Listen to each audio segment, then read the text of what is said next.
అసలే దివ్యాంగుడైన ఆ బిడ్డ ఎవరైనా హేళన చేస్తే ఆ తల్లికి ఎంతైనా కోపం వస్తుందండి.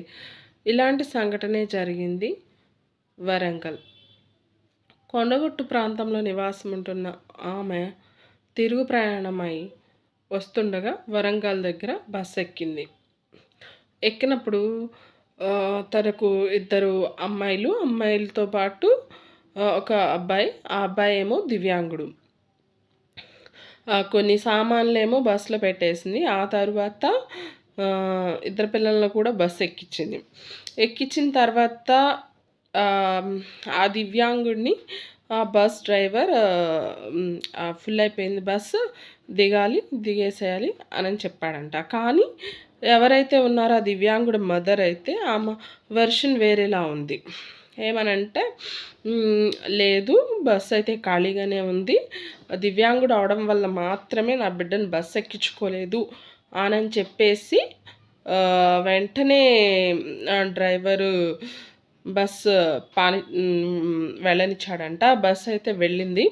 వెళితే ఈమెం చేసింది, ఆ దివ్యాంగుడిని తీసుకొని ఆమె వేరే ఆటోలో బస్సుని వెంబడించి బస్కి అడ్డొచ్చేసి, దివ్యాంగుడుగా ఉన్నటువంటి నా బిడ్డ తప్పు కాదు, మీరు హేళన చేసినట్టుంది, ఖచ్చితంగా సారీ చెప్పాలను, నా బస్ కింద పడుకుంటాను, నా మీద ఎక్కిచ్చేసేయండి అనంది.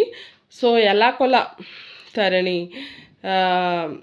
బుజ్జగించేసేసి, అది కాదమ్మా ఇది అని చెప్పేసేసి ఆమెను మళ్ళీ బస్సులో ఎక్కించుకొని తీసుకెళ్ళారు. ఇందులో డ్రైవర్ది తప్ప? డ్రైవర్ వర్షన్ వచ్చేసి జనం ఎక్కువ ఉండడం వల్ల ఎక్కించుకోలేదు అని అంటున్నాడు. తల్లి వర్షన్ వచ్చేసి ఇద్దరు పిల్లలు ఎక్కారు, దాంతోపాటు సామాన్లు కూడా బస్సులోనే ఉన్నాయి, మేమిద్దరం ఎక్కడం వల్ల బస్కి ఏమన్నా ఇదా అని అడిగింది. దీంట్లో ఎవరిది తప్పు రైటో అర్థం కావట్లేదు. మీరు కూడా ఆ వీడియో చూడాలనుకుంటే ఆ క్లిప్ ఇక్కడ పెడుతున్నాను, చూడండి. నా ఛానల్ మీకు కనుక నచ్చితే like, share and subscribe. Pavani దివికాంత్.